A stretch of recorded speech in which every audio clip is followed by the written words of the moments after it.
Sungguh-sungguh Allah sangat ridho ketika seorang hamba itu makan ketika sesuap nasi dia muji Allah, ketika minum seteguk nasi dia muji Allah. Itu kalau orang diridhoni Allah itu wali betul. Itu untuk jadi wali itu gampang, kamu makan ridho, kamu nginjak buminya Allah ridho seneng, kamu hidup keseharian aman seneng. Nah ini supaya sampean kita semua ngaji betapa panduan Rasulullah untuk menggapai ridho Allah itu banyak yang keseharian sekali. Saking kesehariannya banyak dalam hadis dan itu sahih. Nabi menyebut hal-hal yang keseharian. Hatta ma tas'alu fi imra'atika, kamu punya uang kemudian istri kamu bisa makan itu ibadah. Bahkan sebagian ibadah itu dicontohkan Nabi yang akhirnya diprotes sahabat. Yaitu wa fi buti ahadikum sedekah, kamu menggauli istri kamu itu ya sedekah. Sampai sahabat bilang yang benar ya Rasulullah. Ayati ahaduna syahwatahu wa huwa lahu ajrun. Masa urusan biologis, urusan syahwat kemudian dia dapat pahala. Nabi menjawab, alai salawadu'aha fi haramin akana alaihi wisrun. Bagaimana kalau dia meletakkan ke yang tidak benar itu kan dosa. Nah, hal-hal seperti ini yang saya ingin teman-teman semua lah, semua. Saya juga agak ingin ngaji demi Anda juga agak ingin. Itu dosa sekali ngaji kok. Pesanan kelompok tertentu itu enggak boleh. Islam itu untuk semua. Jadi ya cuma karena di depan saya jenengan ya seakan-akan jenengan korbannya. Itu ada ilmunya dalam usul fikih itu. Jadi orang itu harus ngaji usul fikih. Nama yang disebut, mungkin Mas Sufyan masih ingat zaman ngaji usul fikih. Nama yang disebut itu tidak jaminan sebagai prioritas perintah. Jadi misalnya gini, kebetulan yang di depan Nabi itu Abu Dzar. Nabi ya bilang, ya Abu Dzarin ini uhibbuka misalnya, atau ya Mu'ad ini uhibbuka, atau ya Abu Hurairah ini uhibbuka misalnya. Banyaklah riwayat yang Nabi nyebut ya Abu Dzarin, ya Mu'ad, ya Abu Hurairah. Kemudian misalnya Nabi meneruskan khitab, ini uhibbuka, saya mencintai kamu, fakul dubur sholatin, atau sebagian riwayat disebut falatadaan dubura kulli sholatin, Allahumma inni ala dzikrika wa syukrika wa husni ibadatik.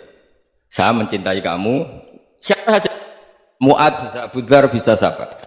Saya mencintai kamu, mohon kalau habis sholat kamu jangan lupa wiridan Allahumma inni ala dzikrika wa syukrika wa husni ibadatik. Ya Allah, tolong kami permudah supaya mudah ingat Engkau. Anda tidak bisa mentang-mentang, wong nama saya Parmin, nama saya Purnomo, itu yang diperintahkan Mu'ad misalnya. Jadi yang disebut satu, tapi khitab itu untuk siapa saja. Saya teruskan ya. Jadi saya mohon semua kita melakukan kebaikan itu, kalau dalam kaidah fikih disebut al yakin la yuzalu bisyak. Banyak kebaikan yang kebenarannya itu 100%. Tidak punya efek samping ke pihak lain, ke kelompok lain, ke komunitas lain. Itu tadi misalnya Anda makan, dan itu murah sekali, hanya butuh satu piring. Setiap punyaan kamu muji Allah, setiap minum kamu muji Allah. Itu redaksinya Rasulullah SAW disebut Allah sangat ridho ketika seorang hamba makan, kemudian dia memuji Allah. Atau minum, kemudian dia muji Allah. Logikanya gampang, negara seperti ini yang kamu harapkan bentuknya kayak apa, mertua, ipar, komunitas, tetangga, itu nyata terjadi itu kan belum pasti. Sementara yang mesti terjadi adalah kamu butuh makan, kalau tidak mati. Butuh minum, kalau tidak mati. Butuh bumi yang nyaman ditempati, kalau tidak kita juga mati. Sebab itu Allah kalau menyebut nikmatnya itu hal-hal yang keseharian. Alladzi at'amahum min ju'. Allah itu siapa? Allah itu yang menciptakan kamu bisa makan. Tidak berlebihan, Allah itu yang menciptakan kondisi sosial itu ideal. Zaman Nabi itu ya ada orang munafik. Orang-orang pilihan Allah itu juga diuji orang sekelilingnya yang macam-macam. Semua diuji sesuai konteks zaman dan waktu. Nah, tapi ada ibadah-ibadah yang selalu disarankan Nabi. Sampai Nabi itu pernah ditanya, ayul islami khairun ya Rasulullah, Islam terbaik itu gimana? Jawaban Nabi itu unik. It'amut to'am, Islam terbaik itu ya makan-makan, jangan santai-santai. Ketika Allah menyebut beberapa kebaikan, falak tahamal akobah, wa ma adrokan apa? Mal akobah. Terusannya apa? Fakku rokobah. Terusannya apa? Au it'amun fiyaumin di masubaya, atau acara makan-makan itu juga Islam. Kenapa? Ya bayangkan kalau tidak ada makanan, kita mati kan? Kondisi sosial tidak ideal itu Anda masih gak apa-apa, tapi kalau Anda tidak makan, Anda tidak minum, Kamu punya istri cerewet masih bisa hidup, punya mertua cerewet masih bisa hidup. Tapi kalau tidak makan bisa mati. Berarti penting mana istri sama makan? Penting mana? Makan. Semoga istri Anda dengar. Nanti kamu disuruh makan tapi pulang deh. Itu kalau dibahasakan makan masih memahami. Penting mana nasi satu piring dengan istri. Nggak ada nasi mati, nggak ada istri belum mati. Penting mana? Gak berani jawab kan? Nah, ternyata Anda ada garang kan di depan istri. Jadi saya mohonlah, mungkin Mas Sufyan Sauri tadi yang bisa bantulah. Teman-teman tuh ngaji yang keseharian saja. Karena kita nyari ridha Allah itu berdasar firman Allah. Dan firman Allah itu menyebut keseharian tuh riang, gampang. Yaitu tadi misalnya wa min ayatihi manamukum bil laili wan nahar. Termasuk ayat-ayat Allah itu kamu tidur. Maka dulu itu ada guyonan, ada tokoh Mu'tazilah, kelompok dalam Islam yang berpikir manusia itu bisa menentukan ikhtiarnya sendiri. Karena saya bisa duduk, ingin duduk, ingin berdiri, berdiri. Karena kelompok ini nggak terima kalau semua kehendak Allah, nanti bagaimana kalau semua kehendak Allah kok ada hisab ya, ada sanksi. Lucunya itu dia akhirnya, ini cerita ya, mencintai seorang perempuan, cantik sekali. Dan itu dia menjadi ahli sunnah itu oleh hal-hal yang sepele. Karena istrinya cantik, ya namanya suami istri itu hubungan intim. Terus ditanya, Mas, masih ingin lagi? Masih. Silahkan diulang lagi. Wah ya tidak bisa. Katanya manusia bisa menentukan yang diinginkan. Itu tobat itu. Itu nggak bisa ditobatkan Mas Sufyan Ats-Tsauri. Orang cantik yang mudah nobatkan orang itu orang cantik. Segampang itu. Akhirnya kita tahu, makanya kalau dalam kitab Hikam itu disebut al-aqil mayyakul madza yaf'alu wa hubi wal ghafil mayyakul madza af'al. Orang yang punya akal karena sadar ini wilayah Allah, semua milik Tuhan. Itu dia tiap hari berpikir, besok Allah akan melakukan apa terhadap dunia ini. Kamu merencanakan suatu mau plesir, ternyata gempa. Mau wisata ke Rusia, ternyata perang. Kamu tidak pernah tahu apa yang akan terjadi besok. Wa ma tadri nafsum madza taksibu ghadan. Tapi anda semua kita ini sering punya jadwal permanen. Makanya saya kalau diundang siapa saja, sana takdir. Yang jelas Gus ini acara penting. Ya masih acara penting nak pangeran ngersakno piye? Kowe ape dadi pangeran? Kamu kok mau jadi Tuhan? Itu kadang ya kiai. Penting Gus acara ini jenengan harus memastikan bisa. Loh kamu itu yang ngajarin tauhid, sesuatu itu biadillah kok bilang-bilang apa pasti. Kalau maksa terus tak tobatkan loh kamu kata saya. Ya kalau gitu Gus bilang insya Allah. Wah itu hati saya, fisik saya, roh saya sudah bilang insya Allah. Tidak usah kamu latih kata saya. Nah hal-hal tauhid keseharian itu gampang sebetulnya.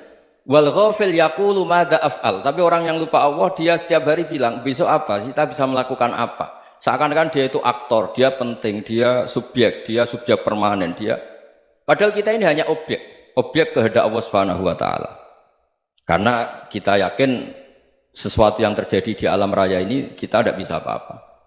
Makanya saya sering ngaji, sering bilang saya, ketika Anda mensifati Allah, dia yang menghidupkan. Sudah itu tanamkan, sehingga ketika kita mati, santai saja. Kenapa santai? Allah punya cara menghidupkan kita. Zaman kita hidup juga gak tahu caranya ngelola jantung, ngelola paru-paru. Kamu juga gak tahu ngelola oksigen yang tidak beracun, tidak mengandung polusi. Tahu-tahu hidup. Gak ingin tua ya tahu-tahu tua, gak ingin mati tahu-tahu mati. Selama ini kita hidup juga agak tahu apa sebetulnya. Hanya gaya tok, punya jadwal, punya planning.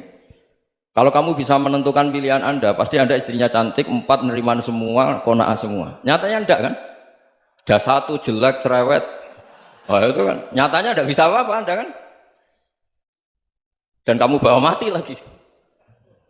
Itu kan istri Anda juga gitu, punya keinginan punya suami yang ganteng, yang jabat, yang riman, yang enggak poligami. Ya enggak kesampaian juga. Kalau kita ngitung tingkat kegagalan kita itu gagal terus. Ya kan? Nah, terus ingat Allah, madza yaf'alu wa bi. Orang yang punya akal selalu berpikir Allah itu menghendaki apa terhadap saya. Lalu sama-sama orang ngelihat orang yang serius, itu kata Anda itu pemikir berat, serius, senang punya tokoh yang merengut karena kamu anggap serius. Tapi sebagian orang anggap orang yang serius itu wong merengut, wong masam, wong muka kok ditekuk. Jadi sama itu hati ya muqallibal qulub tsabbit qalbi ala dinik, karena kita nggak tahu cara berpikir kita tentang orang lain, tentang sekeliling kita. Misalnya kita orang baik yang jenis ngrumat fakir miskin. Ada orang bangun masjid mewah itu janggal. Apa artinya masjid mewah kalau banyak orang kelaparan? Tapi kalau yang jenis pendidikan apa artinya masjid mewah kalau tidak bisa ngaji? Nanti yang jenis infrastruktur apa artinya ini kalau semuanya punya sudut pandang yang berbeda-beda. Dan Islam mengapresiasi semua kebaikan. Tapi katakan semua kebaikan itu adalah kehendak Allah Subhanahu wa taala. Karena apapun baik Anda itu pakai fasilitas yang diberikan oleh Allah Subhanahu wa taala. Sehingga ini yang disebut kulillah sumadarhum fi khawdihim yal'abun. Ya kembali tadi ke tema-tema bahwa keseharian Anda ini sudah Islami.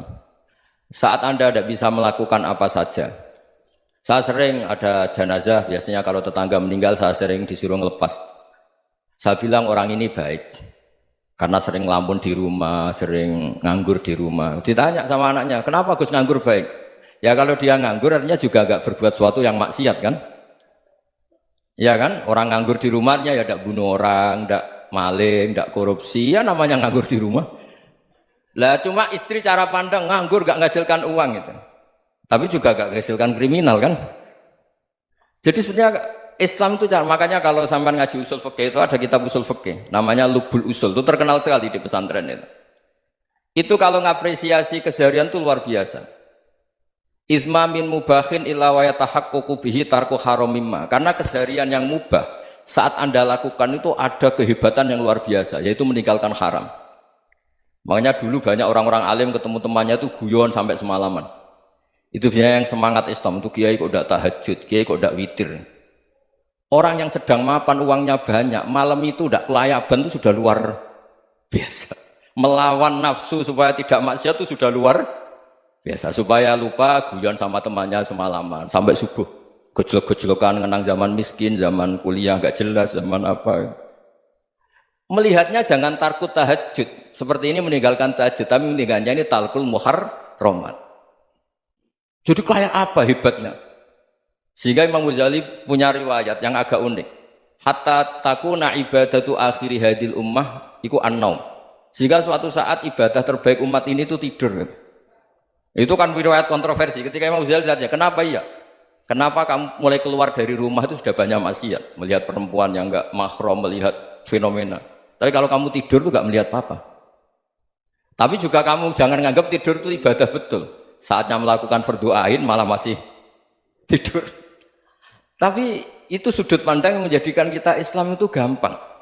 Jadi saat Anda tidak bisa aktivitas apa-apa, misalnya ada beberapa orang yang lumpuh. Lumpuh itu memang nggak bisa Jumatan, nggak bisa ibadah, tapi dia juga nggak bisa maksiat. Tidur itu memang Anda saat itu tidak bisa tahajud, tidak bisa witir, tapi saat itu ada zina, ada maling, tidak gosipkan orang, tidak bully orang, tidak menanamkan kebencian, tidak hasud. Sehingga tidur menurut Allah Ta'ala wa min ayatihi manamukum billaili apa? Wan-nahar. Karena di tidur itu selain ada unsur istirahat, jaga kestamina, juga ada unsur meninggalkan beberapa keburukan. Nah saya mohon ibadah yang keseharian ini kita jaga. Supaya kita semua baca ayat itu fasih. Fasih itu tertanam di hati. Allah itu siapa? Alladzi at'amahum min ju'i wa amanahum min khauf. Dan Allah kalau cerita di Quran itu anna sababnal ma'a sabba thumma syaqqaqnal ardha wa syaqqa fa ambatna fiha habba wa inaba wa qadba wa zaituna wa nakhla wa hadaika hulba. Kamu tahu saya ini siapa, kata Allah? Saya ini adalah Tuhan yang menurunkan air, kemudian ada tanaman banyak. Habba wa inaba wa qadba, ada zaitun, ada tin, kalau orang Jawa mungkin ada tela, ada padi, ada mangga, ada pisang. Sudah. Wa inaba wa zaituna wa nakhla wa hadaika hulba, ada perkebunan yang lebat. Tujuannya apa? Mata Allahkum, silahkan kamu pakai, kamu nikmati. Tapi karena kadang kita ini punya ide-ide besar. Tadi untuk syukur saja nunggu punya istri riman, rumah baik, tetangga baik, komunitas baik, semuanya baik baru syukur. Lama-lama nanti ada di surga, syukurnya nunggu surga paling kelas A. Itu sudah ada yang menghuni Rasulullah, kamu nggak boleh di situ. Masa untuk syukur saja? Repotnya Masya Allah.